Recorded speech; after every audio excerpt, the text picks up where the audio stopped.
As the group travels along the path, Kettle walks a considerable distance ahead. Aaron and Elaine follow cautiously from behind, keeping a wide gap between themselves and the Barbarian. Kettle eventually stops and turns back to face them. He observes the large space they've put between them and asks, "Isn't it a bit too far?" He then suggests, "It might be better to get a little closer." Startled by his suggestion, Aaron and Elaine react with panicked expressions. Elaine quickly waves her hands, rejecting the idea. "We're fine, really," she insists, trying to sound convincing. There's been no sign of anyone around so far.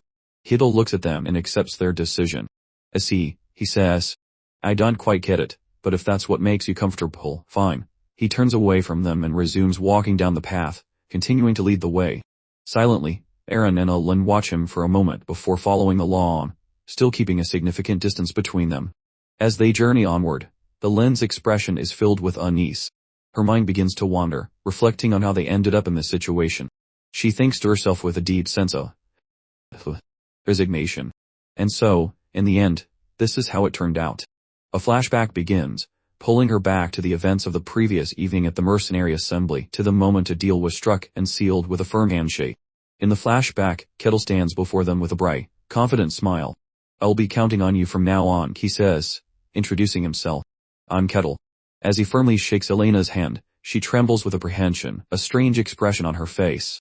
Internally she tries to reassure herself, thinking, "This will be fine, right?" Kettle's gaze is sharp and determined as he offers his promise. "Just trust me, and leave it to me," he declares. "As long as I'm guarding you, your safety is guaranteed." Overwhelmed by the situation, Elena's face is a mask of distress, but she manages to stammer out her agreement. "Yes."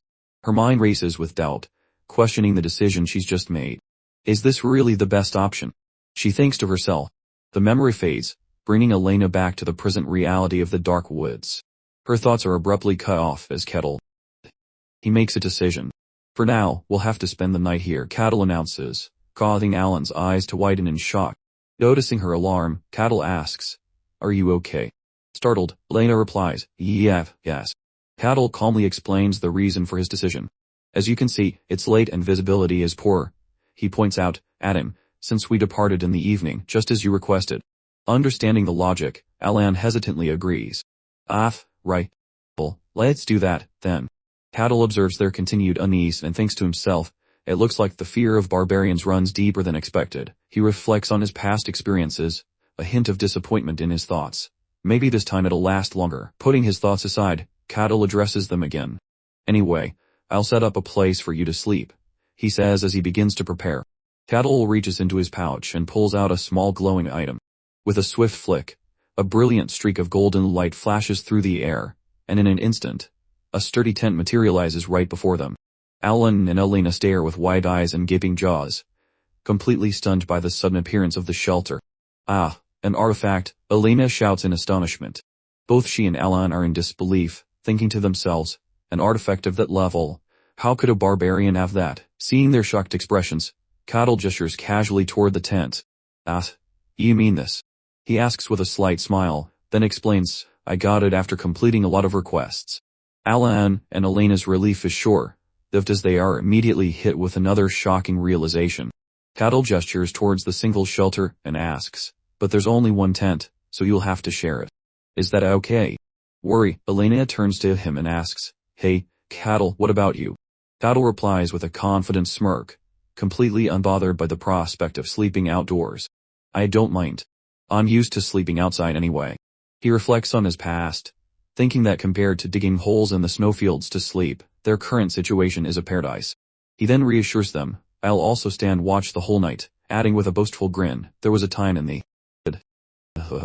snowfields when I didn't sleep for a whole month while being hunted by monsters."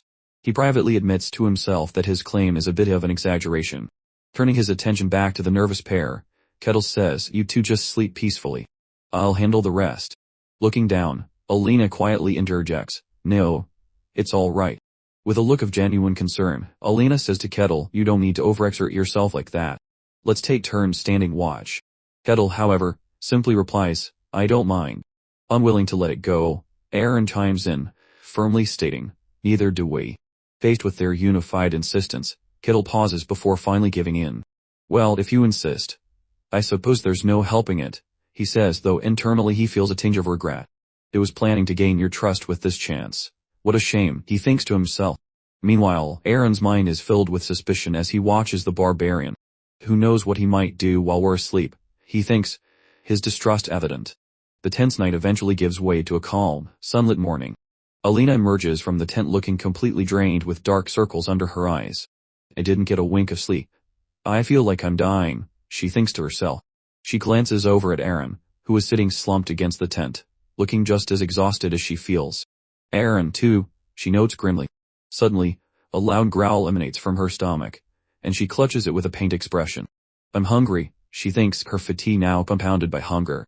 Kettle, who is nearby, turns his head at the sound. You're hungry? He asks. He looks at her and adds, well, you haven't had a proper meal. No wonder. Wait here a moment. Caught off guard, Alina can only manage a confused yes.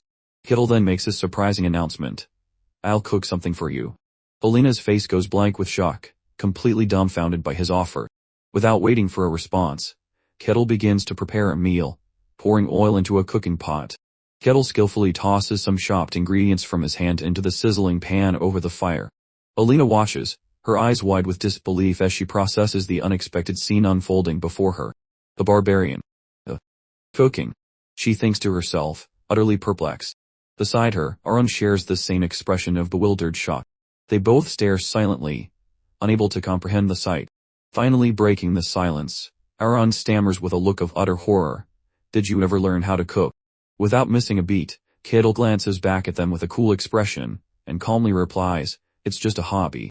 As he cooks, Kettle's mind drifts back to his harsh past. He thinks to himself, those in the snowfields never cooked.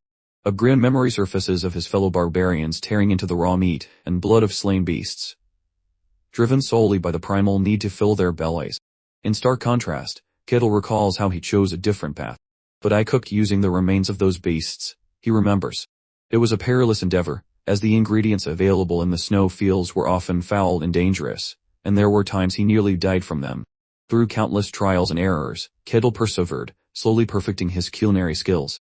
He reminisces, I studied cooking in the snowy fields where even lighting a fire wasn't easy. His determination forged in that unforgiving environment leads him to a confident conclusion in the present. There's no place where I can't cook. With a confident thought, as expected, this too is far too easy. Kettle finishes his preparation. He turns and presents a beautifully plated pasta dish to Aaron and Aline. Here, it's done, he announces. The two stare at the appetizing meal. Their mouths agape in stunned silence. The expertly cooked pasta garnished with shrimp and herbs looks far beyond anything they expected. Ah, is all Aline can manage to say, her mind racing with suspicion. She thinks to herself, I can't trust the barbarian's cooking. There's no way I can eat it. Composing herself, Aline turns away, rejecting the food. Oh, no, I'm fine, she says, making an excuse. I don't really like crazy food. She then pulls out a small piece of dried ration from her pouch, adding, I'm fine with just this. Following her lead, Aaron clears his throat and also declines the meal. Same here. Kettle looks at them, and they're jerky, unfazed by their rejection. I see. Do you prefer jerky? He asks with a shrug. He turns back to his meal. Then I guess I'll have to eat this alone. What a shame, he says before taking a large, satisfying bite of the pasta. As Kettle eats, Aline watches him, her stomach grumbling and her expression filled with longing. I want to eat it, she thinks desperately. However, her deep-seated fear and suspicion won out. But I can't trust the barbarian's cooking.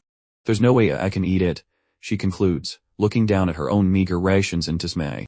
The day passes with the unresolved tension hanging in the air, transitioning from the bright afternoon sun into the deep blue of night. The scene settles on their campsite under the moon, marking the third night of their journey. Inside the tent, Aline lies in her sleeping bag, tossing and turning restlessly. Her feet are red and inflamed as she lets out soft groans of pain.